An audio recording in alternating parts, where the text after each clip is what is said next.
You were taught that money is logical, that it responds to effort, that if you work hard enough, grind long enough, sacrifice deeply enough, eventually it will reward you. But look around. Some of the hardest working people you know are exhausted, anxious, and barely surviving. And some people, without visible struggle, seem to attract opportunities, resources, and wealth effortlessly. This isn't coincidence. And it isn't luck. It's something far more subtle and far more powerful. Money does not respond to hustle alone.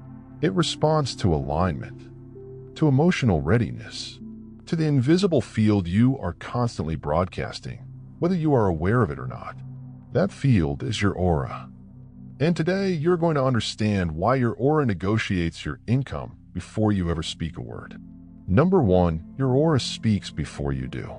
Before you introduce yourself, before you pitch an idea, before you ask for the raise, launch the project, or enter the room, your aura has already arrived. Your aura is not mystical fantasy.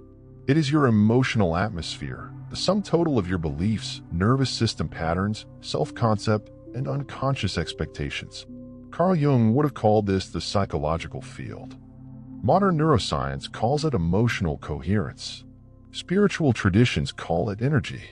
Different language, same truth. You do not attract what you chase. You attract what you are. If your inner world is dominated by scarcity, self-doubt, and quiet shame, your external world will reflect that, even if your goals are ambitious. Your aura becomes the silent contract you sign with reality, and money reads it perfectly. Number two, the law of resonance. Why strategy fails without alignment. Every thought emits a signal. Every emotion stabilizes that signal.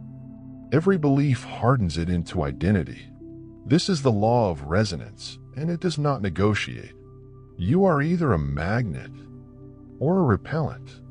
Most people fail here, not because they lack intelligence, but because they try to perform confidence instead of embody it. They repeat affirmations they don't believe.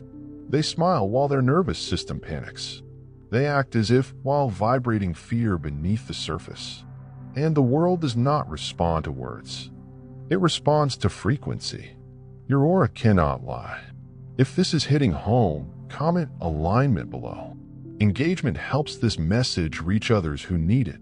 Number three, scarcity is an emotional habit, not a financial one. Let's be honest. If you constantly worry about money, your aura broadcasts, I live in lack. If you envy others' success, it says, there isn't enough for me. If you undercharge, apologize for your ambition, or feel guilt for wanting more, your signal says, I don't trust my own worth. And that signal becomes your ceiling. No strategy can save you until the signal changes. This is not punishment. It's feedback. Your aura reflects your emotional habits, not your intentions. And emotional habits are trained, often through childhood conditioning, trauma patterns, and inherited beliefs. You were not born poor. You were trained to think poor. If this resonates already, pause for a moment and subscribe to the Mind Kit. This channel exists to help you rewire what the world never taught you. Number four, trauma, self-worth, and the wealth block. Here's where shadow work becomes essential. Many people unconsciously associate wealth with danger. If I succeed, I'll be rejected. If I outgrow others, I'll be alone. If I have more, someone else has less.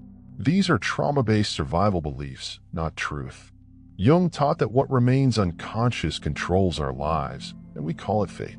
If your nervous system does not feel safe with expansion, you will sabotage it every time it appears.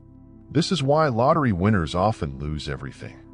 Their bank account expanded, but their identity didn't. Money requires emotional capacity. Number five, wealth begins in the imagination. Wealth does not start in your wallet. It starts in your inner theater. Can you hold the feeling of overflow without evidence? Can you walk with dignity before validation? Can you feel grounded, secure, and expansive even when the numbers disagree? Most people can't, because they are addicted to proof. But the wealthy rehearse internally first. They live from the future inward. They build the self before the structure. That is energy mastery. If you want more content on healing money trauma, like this video and stay with us. Number 6. Reclaiming authorship of your identity. You must erase the story written for you by fearful parents, by insecure teachers, by a culture that glorifies struggle and mistrusts ease. Money has no loyalty. It flows where it feels welcome. Shame repels it. Entitlement repels it. Desperation suffocates it. But calm certainty, that invites it. Your aura must say, I can hold this. Number 7. Feeling rich before being rich. Wealth is not a number. It is an emotional signature.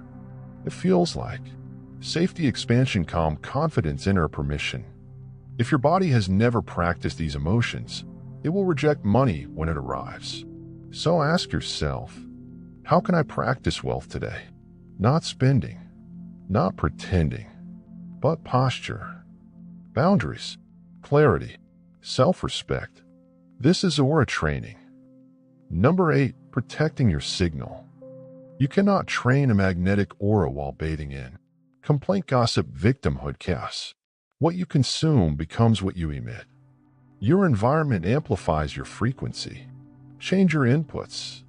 What you watch, what you listen to, who you sit with, what you tolerate. Guard your mornings.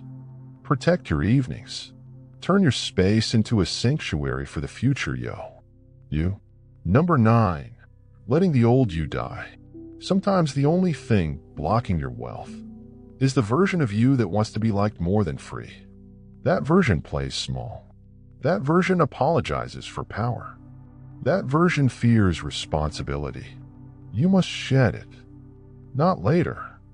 No. Every expansion requires a death. And that grief is sacred. Subscribe if you want weekly tools to protect and strengthen your inner. Number 10. Training the aura, daily practice. Here is a simple, non-medical, psychologically sound practice. Every morning, 5 minutes. Breathe deeply. Visualize your aura expanding. Steady, grounded, calm. Speak to your nervous system. I am safe with abundance. My presence creates value. I attract what matches my integrity, not to impress the universe, to reprogram yourself. Do this for 21 days. Watch what shifts. Number 11. Emotional calibration, the 3 rituals. Emotional audit. Ask, what am I feeling, and does it serve my future self? Alignment affirmation. Speak certainty into the body, not fantasy into the air. Embodied visualization. Become the future self from the inside out. This cleans the aura. Number 12. The 4 elements of a wealthy aura. Certainty, quiet knowing beats loud effort. Calm, chaos repels abundance. Congruence, thoughts, words, actions aligned. Contribution, wealth follows value. Every powerful person you admire lives here. Number 13. The final truth. You do not attract what you chase. You attract what you are prepared to receive. Wealth is not earned by exhaustion alone. It is earned by alignment. Your aura is always negotiating. So ask yourself, when you enter a room, what enters with you? Train that, and life will respond. If this transforms something inside you, share it. Someone you love needs this reminder.